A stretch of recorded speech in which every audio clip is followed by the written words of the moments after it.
Hello বন্ধুরা, দেখতে পাচ্ছেন এই যে খুব সুন্দর একটা সদর দরজা। এটা হলো ছিটমহলবাসীদের বসতি স্থান। সিট বিনিময়ের পরে যে লোকগুলোকে বসতি করে দিয়েছিল ভারতে, তাদের বসতি স্থান। তো সেটাই আপনাদের আজকে ঘুরিয়ে ঘুরিয়ে দেখাবো। তারা কেমন আছে সেটা জানতে চেষ্টা করব, আর আপনারা ভিডিওটা দেখতে থাকুন।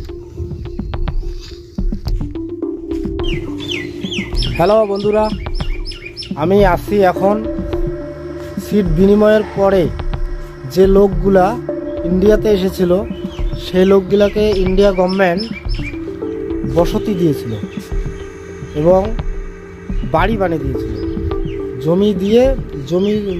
জমি কিনে বাড়ি বানিয়ে এই যে দিয়েছিল, সেই বাড়িতে আমি ছাদের উপরে আছি। এই যে দেখতে পাচ্ছেন খুব সুন্দর ফ্ল্যাট বাড়ি বানিয়ে দিয়েছে। আমি এখন দোতলা ছাদের উপরে আছি, খুব সুন্দর ছাদ। তো এইখানে মোটামুটি 50-55টা ফ্যামিলি এইখানে আসছে। জায়গাটা হলো চ্যাংরাবান্ধা অঞ্চল আর Mekliganj block, Mekliganj sub division, Cooch Behar district. তো এইখানে 55 বা 60টা মতো ফ্যামিলি আসছে।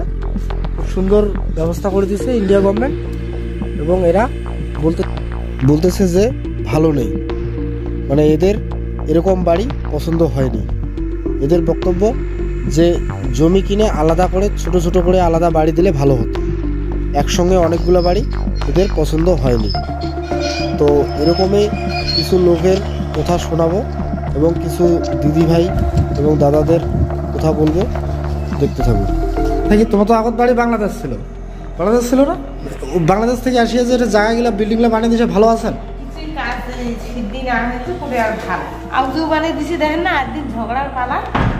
কেন কি ঝগড়া হয়?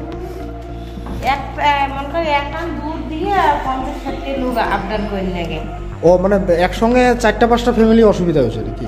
আলাদা আলাদা বাড়ি দিলে ভালো হলো। ও তাহলে যখন প্রথম দিকে করে তাহলে এই দাবিটা রাখিলে না, বুঝছেন কি, যে ছোট ছোট জমি কিনে আলাদা আলাদা প্লট করে দাও, আমরা নিজে বাড়ি করবো। ওটা তো ছোট, ওরকম বাড়ি কি ভালো লাগে? ছোট বাড়ি গুলা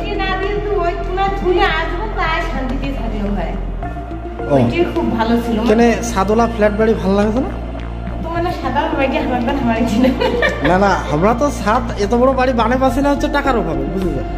আর এটা যে তোমাকে সরকার থেকে এত বড় বাড়ি বানিয়ে দিয়েছে, এইটা তো ভালো। প্রথম মনে হচ্ছে এইটাই ভালো থাকে, ভাল লাগছে না। তাহলে আলাদা ছোট ছোট করে বাড়ি, মানে একসঙ্গে সবার সঙ্গে অসুবিধা এইটাই নাকি?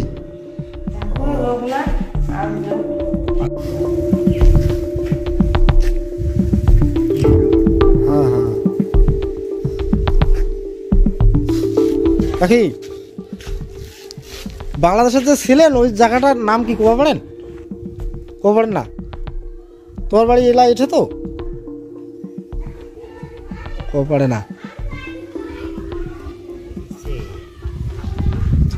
কি জায়গাটা যেটা থেকে তোমার আসছেন? হ্যাঁ, 119 নম্বর বাঁশকাটা, ওইখানে গ্রামটার নাম। ওইটা কি ইন্ডিয়ান সিট না বাংলাদেশের সিট?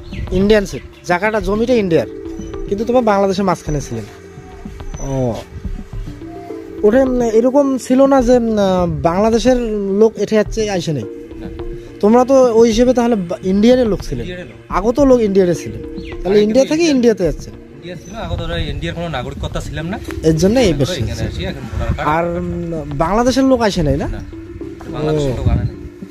না, বাংলাদেশের লোকও আনির, মানে যদি ওর ইচ্ছা থাকে যে বাংলাদেশ আসে সেই সময় দেয় নাই না? ও বাংলাদেশ সরকার আনি দিবে না। আচ্ছা, এটাই আসি। ওটাকার থেকে এটা ভালো আছেন না খারাপ? বর্তমান তো যেটা আর কি, যে সরকার যেটা কইছে যে এখানে আসার পরে তোমার পুনর্বাসন সবে দেওয়া হবে। আচ্ছা, হ্যাঁ, টাকা পয়সা যে হিসেবে কইছে ওই হিসেবে দেয় না, কিন্তু দেয় নাই। হ্যাঁ, সে যা খালি রেশনটা চলেছে, কিছু রেশনটা তো সবাই পায়। রেশনটা তোমরাও পান, আমরা যে আগের স্থানীয় লোক আমরাও পাই। আর মনে করো এই বাড়ি, এই সাদোলা বাড়িটা ওই পাশে একটা মহিলা যেটা বলছে বাড়িটা আলাদা আলাদা করে ছোট ছোট করে দিলে বেশি ভালো হলো হয়। একসঙ্গে 8-10টা ফ্যামিলি একটা বিল্ডিং দিয়ে নাকি অসুবিধা হচ্ছে? নিচু 4টে উপরে 4টে 8টা একটা ভাড়া দিয়ে মনে করো যাতায়াত করে লাগে। আর বিল্ডিং এর তো যে কাজ করে দিয়েছে এলাইতে বিল্ডিং এর মানে কাজগুলো খারাপ করেছে না? টাকা তো হয়তো বেশি হচ্ছে, হয়তো নিষ্পেক্ষে টাকাটা উঠি যাচ্ছে, মনে করো সিমেন্ট উঠি যাচ্ছে, ওয়াল কারো ফাটে গেছে, ট্যাপ তো চলে না, সবই না কম। মানে কাজগুলো আর একটু ভালো করলে ভালো হলে হয়। সমস্যা ঠিক আজ গাড়ি ধরে যান নাই টাঙ্কুর?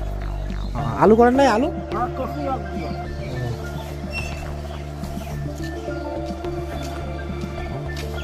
টোটাল হচ্ছে কয়টা বিল্ডিং ঠিক না?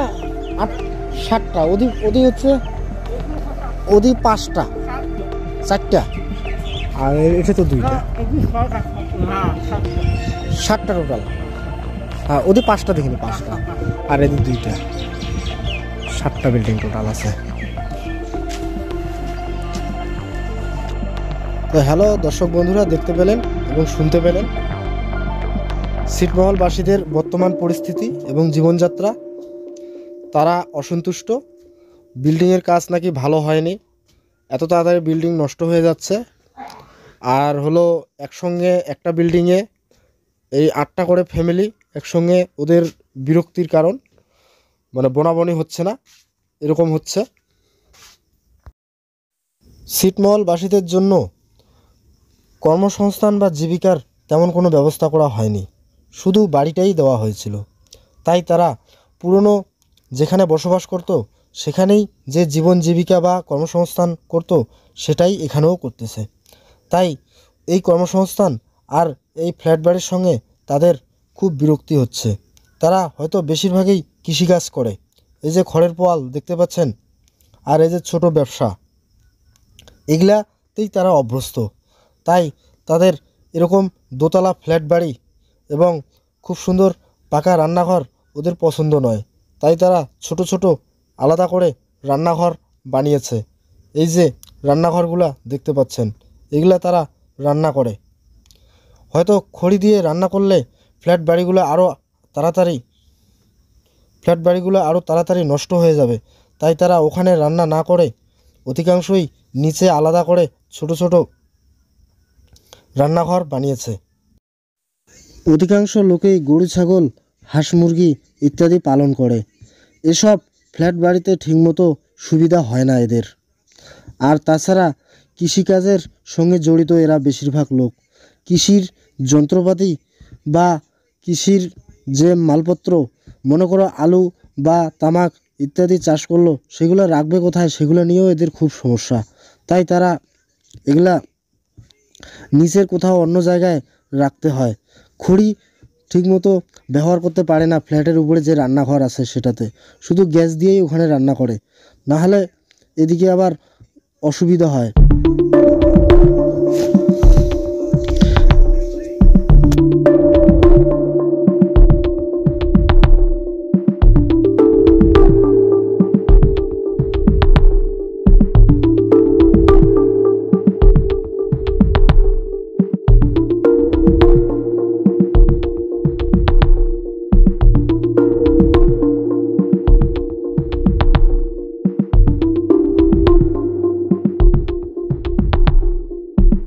তো বন্ধুরা, এই ভিডিওটি করার মূল উদ্দেশ্য হলো ছিটমহলবাসীদের বাস্তব জীবনযাত্রা বর্তমান কীরকম চলছে সেটাই তুলে ধরা মূল উদ্দেশ্য।